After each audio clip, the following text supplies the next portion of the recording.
नमस्कार सभी शिक्षक मित्र भाइयों को। त्रिभुवन सिंह ने फेसबुक पर लाइव आकर कही बड़ी बात। उन्होंने कहा, जब पीने का पानी, शरीर में बहता खून, रोटी का निवाला नहीं बटा तो हम लोग कैसे बटे। आइए देखते हैं त्रिभुवन सिंह जी ने क्या कहा। अगर इससे पहले आप मेरे चैनल पर नए हैं तो चैनल को सब्सक्राइब जरूर कर लें, साथ ही साथ बेल आइकन को प्रेस करें जिससे मेरे द्वारा डाली गई वीडियो की नोटिफिकेशन सबसे पहले आप तक पहुँचे।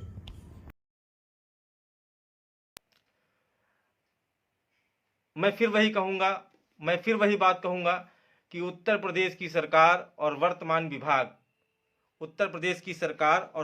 विभाग बिल्कुल मौन है। आखिर क्यों? ये सवाल उन मीडिया के लोगों से भी है। अगर मेरा वीडियो आप सभी लोग देख रहे होंगे तो मेरा सवाल उन मीडिया के भाई बंधुओं से भी है।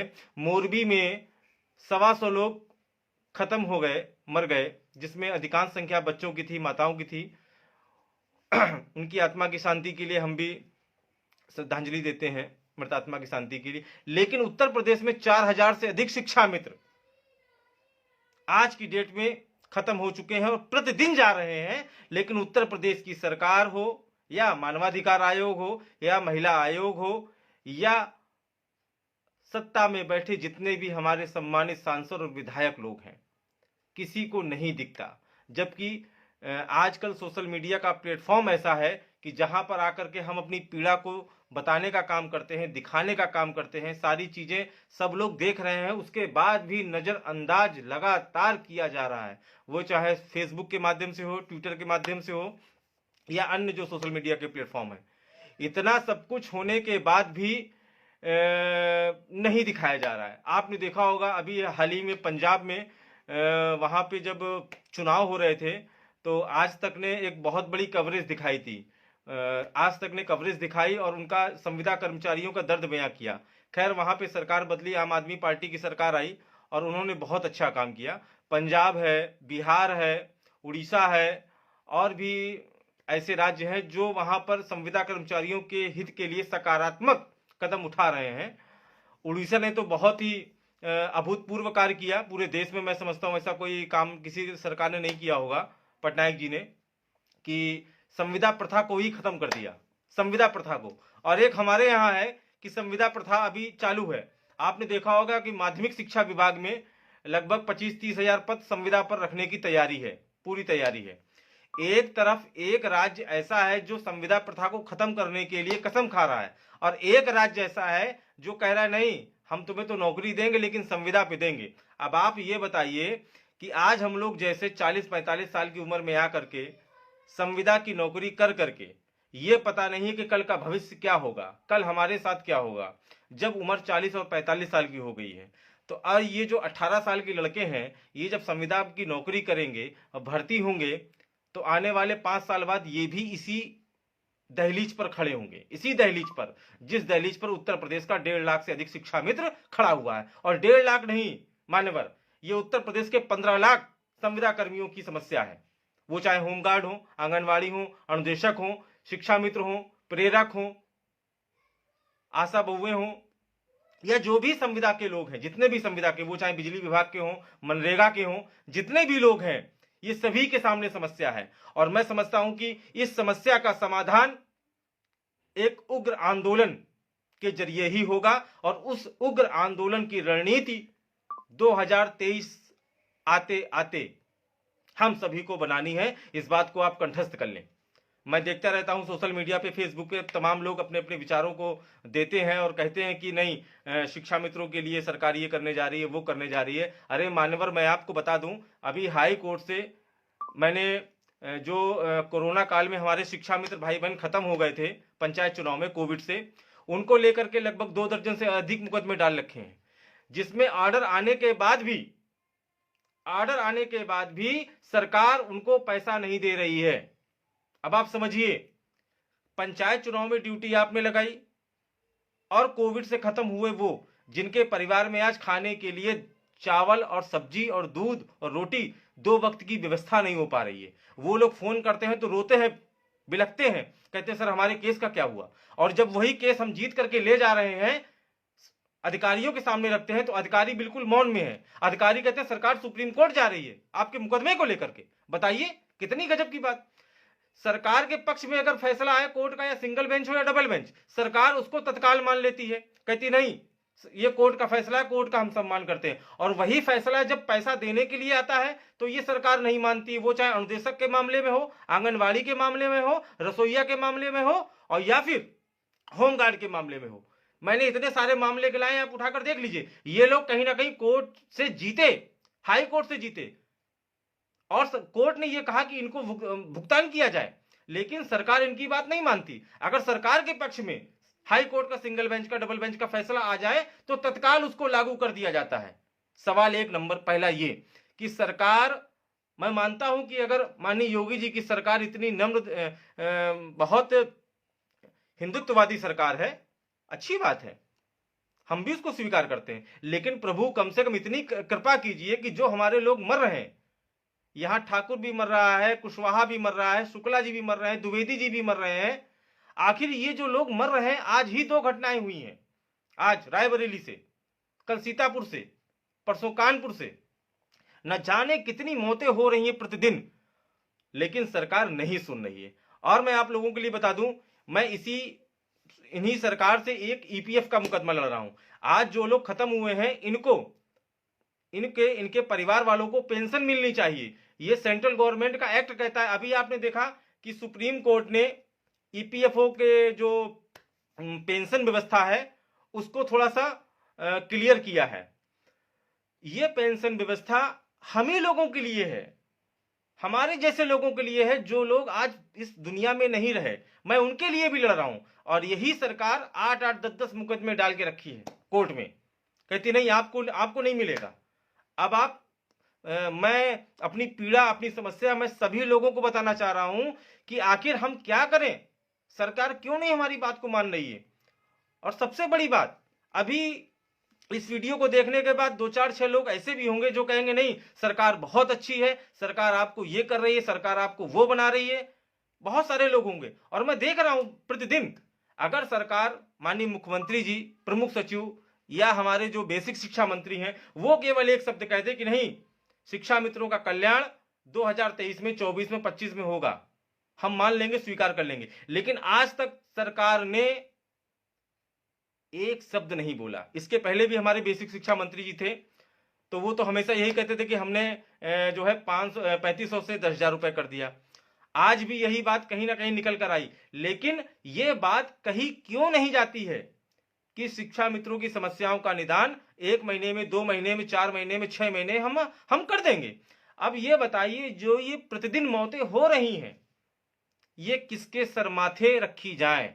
अभी आपने देखा कि ठाकुर शशिभूषण सिंह जी हमारे बीच नहीं रहे, विभाग ने कोई मदद नहीं की, मंत्री जी ने कोई मदद नहीं की, बेसिक शिक्षा विभाग ने कोई मदद नहीं की, माननीय मुख्यमंत्री जी ने कोई मदद नहीं की। और यही अगर ठाकुर साहब, मेरा कहने का मतलब समझिए, यही व्यक्ति, छोड़ दीजिए, यही कोई व्यक्ति अगर देसी दारू पी के अगर मरता तो उसको कम से कम 2 लाख रुपए का मुआवजा मिलता। यही कोई व्यक्ति अगर ट्रैक्टर या ट्रॉली से मरता तो उसको कम से कम 2 लाख रुपए का मुआवजा मिलता। तो मान्यवर, हम लोग तो 18 साल, 20 साल से आपकी सेवा में हैं, फिर हमें ये सुविधाएं क्यों नहीं दी जा रही हैं? तिल तिल मरने पर मजबूर कर दिया गया है। और सवाल इस बात का है कि शशिभूषण जी के 3 बच्चे थे, जिसमें 2 बेटियां थी, दोनों बेटियां जुड़वा थी और उम्र थी 23 साल। हमसे शेयर करते थे कि त्रिभुवन जी, ये बच्चों की शादी करनी है, कैसे होगा, कैसे होगा, ये शादी करनी है, 23 साल की उम्र है। त्रिभुवन जी 10,000 में तो बड़ा मुश्किल है। तो मैंने कहा भाई साहब, केयर समिति के सदस्य बनिए और हम लोग थोड़ा थोड़ा मदद करेंगे, लेकिन ईश्वर को मंजूर नहीं था, ईश्वर को मंजूर नहीं था, नहीं मंजूर था। अगस्त में फार्म भरा था और 2 तारीख, 2 दिन पहले, 3 दिन पहले वो खत्म हो गए। क्या नहीं पता किसी को? सबको पता है। क्या मंत्री जी को नहीं पता, विभाग को नहीं पता, माननीय मुख्यमंत्री जी को नहीं पता? सबको पता है। सोशल मीडिया के माध्यम से सारी सूचनाएं आदान प्रदान होती हैं। हम अगर किसी मंत्री या सीएम या डिप्टी सीएम को अभी गाली दे दें या फेसबुक पे कुछ लिख दें उल्टा सीधा, तो तत्काल उसके खिलाफ रिपोर्ट हो जाएगी, एफआईआर हो जाएगी। जब गलत लिखने पर, गलत बोलने पर एफआईआर हो सकती है, सूचना और इन सब चीज़ों का संज्ञान लिया जा सकता है, तो इन चीज़ों का संज्ञान क्यों नहीं लिया जा रहा है? सवाल इस बात का भी बनता है। सवाल इस बात का भी बनता है, जो 15 साल 20 साल सेवा कर रहा है, क्या उसको देने के लिए आपके पास पैसा नहीं है? मुझे नहीं लगता कि आप इतने निर्दयी हो सकते हैं, मुझे नहीं लगता है, क्योंकि आप जब विपक्ष में थे तो आपके अंदर करुणा, दया, माया, स्नेह, प्रेम सब कुछ था। आज आप जब सत्ता पे हैं सर, मेरा हाथ जोड़कर निवेदन है उत्तर प्रदेश के सारे विधायक, सांसद और जितने भी मंत्री हैं, कि मेरे जैसे लोग बहुत सारे हैं, संविदा कर्मी, बिजली विभाग में है, रोडवेज में है, आंगनवाड़ी हैं, आपके मनरेगा में है, अन्वेषक हैं, शिक्षा मित्र हैं, उनकी पीड़ा को समझिए सर, धरातल पर सोचिए कि ये लोग अपने परिवार का खर्चा कैसे चलाते होंगे। आप रेगुलर एम्प्लॉय का टीए, डीए, महंगाई, बोनस सब दे रहे हैं, हमें कोई दिक्कत नहीं है, आप उनको दीजिए, जो उनका हक है उनको आप दीजिए। आप उनकी महंगाई बढ़ा रहे हैं, 40% महंगाई कर रहे हैं, 30% जो भी है, आप उनकी सैलरी भी इंक्रीज कर रहे हैं, अच्छी बात है, आप करिए, मुझे कोई कष्ट नहीं, जो जिसके हक में है उसको मिलना चाहिए। लेकिन हम संविदा कर्मियों का भी थोड़ा सा ख्याल रखिए माननीय योगी जी। हम लोग नहीं सरवाइव कर पा रहे हैं, बच्चे बड़े हो रहे हैं, परिवार बड़ा हो रहा है, दायरा बढ़ रहा है, नहीं हो पा रहा है, और ना होने की वजह से ये मौतें हो रही हैं, सीधा सा फंडा है। अन्य राज्यों में जो वहाँ के ब्यूरोक्रेट्स हैं और जो वहाँ के मंत्री, मुख्यमंत्री, प्रधानमंत्री, मुख्यमंत्री जी हैं अन्य स्टेटों के, आखिर वहाँ पे ये व्यवस्थाएं क्यों हैं? उड़ीसा जैसा एक छोटा सा राज्य, अगर राज्य की कल्पना करें तो आप देख लीजिए उड़ीसा में कितने स्टेट हैं, कितनी विधानसभा है। उत्तर प्रदेश में 403 से ज्यादा विधानसभा है, 400 के आसपास है। इतना स्टेट बड़ा है, इतना ज्यादा रेवेन्यू आता है, उसके बाद भी आप ये कहते हैं कि नहीं, हम शिक्षा मित्रों के साथ हम असमर्थ हैं। कैसे आप कह सकते हैं असमर्थ हैं? समझ में नहीं आया, कैसे कह सकते हैं आप असमर्थ हैं? आपने लखनऊ की रैली में चुनाव के समय कहा था कि 15 लाख संविदा कर्मचारियों का दर्द हमें पता है। आदरणीय राजनाथ सिंह जी ने कहा, चुनाव हो गया, आपने नहीं सुना। अरे मान्यवर, अब तो कम से कम सुन लीजिए, क्या दिक्कत है हम लोगों से, ये बताइए। विद्यालय जाना, सारे काम करना, सारा काम वही कर रहे हैं। और सबसे मजे की बात देखिए कि संविदा कर्मी हो चाहे रेगुलर एम्प्लॉय हो, उसी विभाग में, उसी कमरे में, उसी कुर्सी मेज पे वो भी बैठ रहा है, वो भी बैठ रहा है, और दोनों काम कर रहे हैं। लेकिन नहीं, आपको ईपीएफ का भी बेनिफिट नहीं देना है, आपको मेडिकल की भी सुविधा नहीं देनी है, जिसके लिए हम लड़ रहे हैं, वो भी आपको नहीं देनी है। आपके अधिकारियों को, मंत्रियों को नहीं देंगे। मर जाओ तुम, सब मर जाओ। अगर आपको यही लगता है कि हमारे मरने से आपके कोष में पैसा बढ़ेगा तो ठीक है, तो हम भी तैयार हैं। फिर बिल्कुल मन बनाकर बैठा लिया है कि लड़ेंगे तो जंग में, मैदान में, और आर या पार के साथ में, बिल्कुल। और जो लोग मेरी इस बात से सहमत हैं कि आर या पार से लड़ेंगे, तो इस चीज को बिल्कुल गांठ बांध लीजिए कि आने वाले समय में आपको मैदान में आर या पार की लड़ाई लड़नी होगी। परिवार, बीवी और बच्चों को घर छोड़िए, 1 महीने का राशन पानी की व्यवस्था कर दीजिए, ज्यादा हो तो मायके में छोड़ दीजिए। अगर आप शिक्षा मित्र हैं, संविदा कर्मी हैं, तो आने वाले समय में लखनऊ की सरजमी पर आर या पार के लिए लड़ने का काम करेंगे। जब मरना ही है तो फिर यहां काहे मरेंगे? अरे शहीद होके मरेंगे ना।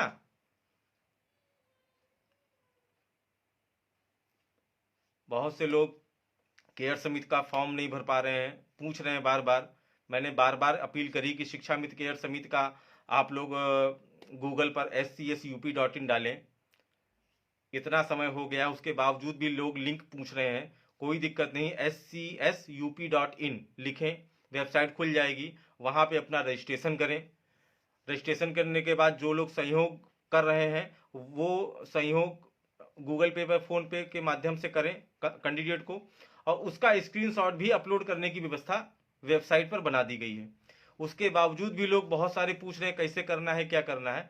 तो मैं समझता हूं कि इतनी छोटी सी बात आप लोग नहीं समझ पा रहे हैं तो फिर कैसे बताया जाएगा। तो मित्रों, मेरा आने का उद्देश्य केवल ये था कि आप लोग संयम और धैर्य से काम लें। अवसाद में आकर के बहुत सारी घटनाएं प्रतिदिन हो रही हैं, पता नहीं चल रहा है, कोई एक्सीडेंट से जा रहा है तो कोई हार्ट अटैक से मर रहा है। और जो शशि भूषण सिंह के साथ घटना हुई है, ये इलायची तक नहीं खाते थे और ना इनको कभी कोई समस्या थी, ना कभी बीमार रहते थे। इनको अटैक पड़ा है, मुंह से झाग निकला है 10:30 बजे, टेंशन में थे, मैं जान रहा हूँ, मेरी बात होती रहती थी भाई साहब से, और ये घटना घट गई। तो मैं चाहूँगा कि अगर आपको लड़ने का शौक है तो आने वाले समय के लिए, आने वाले समय में लखनऊ की सरजमी पर एक आर पार की लड़ाई होनी चाहिए। और मैं विशेष अपील कर रहा हूँ, जितने भी शिक्षा मित्र साथी हमारी बात को सुन रहे हैं, वो इस बात को कंठस्थ कर लें कि जब तक आप आर या पार की लड़ाई नहीं लड़ेंगे, चूंकि मौतें हो रही हैं, मेरा भी नहीं पता कि मेरी मौत कब आए, नहीं पता, आपको भी नहीं पता कि आपके साथ कब कल क्या होगा, आने वाला कल क्या होगा, और कल किसकी मृत्यु निश्चित है, कल किसकी मृत्यु निश्चित है नहीं पता। शाम तक ये चीज आ जाएगी निकल कर कि फलाने आदमी नहीं रहे, फला व्यक्ति नहीं रहा। तो जब मरना ही है तो फिर ऐसे नहीं, फिर तो आर या पार करके लड़ा जाएगा ना। अब नहीं, अब बर्दाश्त से ऊपर है, अब बर्दाश्त से ऊपर है। क्योंकि एक संयम होता है, आदमी कहाँ तक संयम रखे, कहाँ तक संयम रखे, कब तक रखे संयम रखे। ये रोज होती मौतें, अभी किसी मंत्री विधायक का लड़का मरा होता, मुझे याद है, मुझे नहीं कहना चाहिए, मैं क्षमा चाहता हूं। आदरणीय कौशल किशोर जी सांसद जी हैं, मंत्री भी हैं, इनके पुत्र नशे की लत ने इनके पुत्र को खत्म कर दिया। तब से आदरणीय कौशल किशोर जी एक मुहिम चला रहे हैं प्रदेश और देश में, नशा मुक्ति अभियान। क्यों? अपने लड़के की याद में। आखिर आपको अपना लड़का इतना प्यारा था कि जो चला गया। आप कल्पना कीजिए, इतने लोग जो मरे हैं, शशि भूषण सिंह जी को ले लीजिए, पिताजी उनके जिंदा हैं, 80 साल की उम्र है। अब आप समझिए कि 80 साल के जो पिताजी हैं, उनके अपने कंधे पर बच्चे को कैसे उठाए होंगे। कल्पना कीजिए मंत्री जी, कल्पना कीजिए विधायक जी, जितने भी लोग सुन रहे हैं, कल्पना कीजिए कैसे उठाए होंगे 80 साल का पिता। लेकिन ना, अपनों का दर्द लोगों को लगता है, लेकिन दूसरे का दर्द नहीं समझ में आता है। इसी कोरोना काल में 200 से अधिक शिक्षा मित्र मर गए। जब पैसे की बारी आती है तो पैसा नहीं है। जब कहते हैं कि कोर्ट जो डिसाइड करेगा वो मानेंगे, कोर्ट डिसाइड कर देता है, 2 महीने पहले की बात है, कोर्ट का ऑर्डर आ चुका है पक्ष में इन लोगों के, इनके जो गरीब हैं, शिक्षा मित्र हैं, संविदा कर्मी हैं। सरकार कह रही नहीं, पैसा नहीं देना, हम तो सुप्रीम कोर्ट जाएंगे। अभी यही फैसला सिंगल बेंच का अगर आपके पक्ष में आ जाता तो आप तैयार हो जाते कि नहीं। और मैंने देखा 68,000 भर्ती हो या 69,000 भर्ती हो, सिंगल बेंच का भी अगर फैसला आ गया, आपने उसको तत्काल रातों रात पत्र जारी करके लागू कर दिया कि नहीं, हम कोर्ट से जीत गए। लेकिन अगर शिक्षा मित्रों के मामले में या अन्य संविदा कर्मियों के मामले में कोई फैसला आता है, आया है, होमगार्ड के मामले में आया, रसोइयों के मामले में आया, आंगनबाड़ी के मामले में आया, अनुदेशक के मामले में आया, 17,000 रुपए देने का नहीं किया सरकार ने। क्यों? पैसा देना पड़ेगा, अन्य चीजों के लिए है। मेरी आप सबसे हाथ जोड़कर निवेदन है कि थोड़ा समय और देख लेते हैं, उसके बाद आप सभी लोग एक हों, जितने भी संगठन के लोग हैं एक हों। नेतृत्व करने वाले 10 हो जाएं कोई दिक्कत नहीं, 20 हो जाएं, 100 हो जाएं कोई दिक्कत नहीं, लेकिन सभी लोग एक हों। क्योंकि अब समय है, अब मौतें बर्दाश्त नहीं होती हैं, मौतें प्रतिदिन हो रही हैं, अब मौतें बर्दाश्त नहीं होती हैं। बाकी मैं आप सबसे विशेष अपील करूंगा कि जो लोग शिक्षा मित्र केयर समिति के सदस्य नहीं बने हैं, सदस्य बने। हम सभी लोग एक दूसरे की मदद विषम परिस्थितियों में कर सके, बच्चों की, बेटियों की शादी के लिए, पेंशन के लिए, पेंशन की भी व्यवस्था रखी है इसमें, ना रहने पर है, और बेटियों की शादी के लिए है।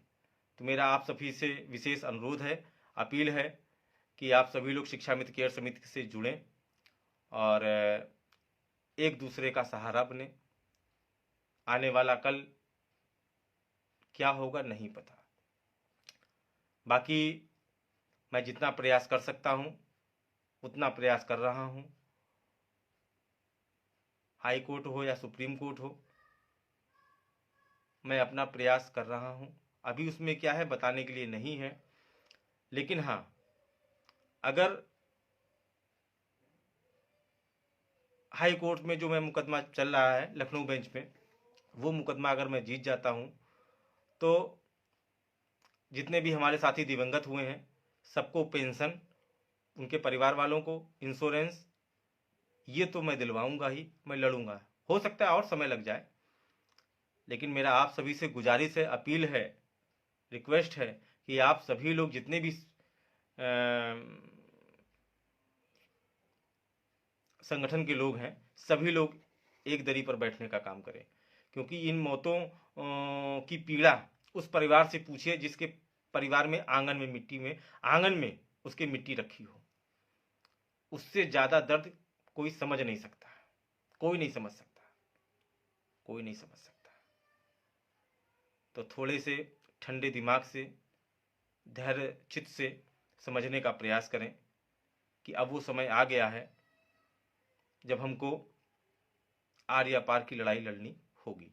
अगर सरकार करती है तो अच्छी बात है, हम सरकार का स्वागत करते हैं, लेकिन हम किस मुंह से कहें, किस मुंह से कहें बताइए। लगातार हो रही मौतें, एक शब्द ना बोलना, आखिर समझ में नहीं आता है क्या कहा जाए। तो मैं अपनी बात को यहीं ख़त्म करता हूँ और पुनः आप सभी से अपील करता हूँ कि हमारे शिक्षा मित्र केयर समिति के जो सदस्य हैं शशि भूषण सिंह जी, उनके परिवार के जो नॉमिनी का अकाउंट जारी किया गया है बच्चे का, तो उसमें सभी लोग 50 रुपये का सहयोग जमा करें। चूँकि शिक्षा मित्र केयर समिति का ये प्रावधान है कि यदि किसी सदस्य के साथ कोई कैजुअल्टी होती है तो सारे सदस्य मिल करके कैजुअल्टी के समय 50 रुपये, बेटी की शादी के लिए 20 रुपये, और पेंशन की सुविधा है वो 20,000 सदस्य पूरे होने पर शुरू की जाएगी। 1 रुपये प्रति माह आपको देना होगा, 1 रुपये प्रति माह 2 साल तक। अगर आप 1 रुपये प्रति माह देते हैं, 20,000 सदस्य हैं, तो 20,000 रुपये पीड़ित परिवार को चले जाएंगे। अब वो संख्या 1 हो सकती है, 2 भी हो सकती है। अगर 2 होती है तो 2 रुपये प्रति माह। मैं समझता हूँ कि 2 रुपये कोई बहुत बड़ी व्यवस्था नहीं है, क्योंकि 5 रुपये का तो आजकल गुटखा एक मिलता है, आदमी खाकर थूक देता है। तो इसलिए आप सभी से गुजारिश है, अपील है कि शिक्षा मित्र केयर समिति से अधिक लोग जुड़ें और फाउंडर मेंबर जो है उसके सदस्य बने। आने वाले 2 से 3 दिनों में शिक्षा मित्र केयर समिति पूरे प्रदेश से 5-5 वॉलंटियर तैयार करेगी, ताकि इस व्यवस्था को बड़े स्तर पर, व्यापक स्तर पर फैलाया जा सके। शिक्षा मित्र केयर समिति का रजिस्ट्रेशन जो है नीति आयोग में भी करा दिया गया है, क्योंकि इस दायरे को बहुत व्यापक स्तर पर ले जाना है। और आप सभी के लिए खुशी की बात बताऊं कि इस समिति से अब झारखंड, राजस्थान, पंजाब, अन्य जन प्रांतों के लोग भी जुड़ने जा रहे हैं। उनकी मंशा है। अभी 2 दिन पहले छत्तीसगढ़ से फ़ोन आया, राजस्थान से फ़ोन आया कि सर आप जो स्कीम ये शुरू किए बहुत अच्छी स्कीम है और इससे हम भी जुड़ना चाह रहे हैं। तो उस पर एक व्यापक बातचीत करके अन्य प्रांतों के लोगों को भी जोड़ा जाएगा, ताकि एक ये परिवार बहुत बड़ा परिवार बने। और मैं अपील करूंगा कि आप सभी लोग आने वाले दिन में एक मंच पर आएं और ये जो मौतें हो रही हैं इस पे विराम लगाया जा सके। धन्यवाद, नमस्कार।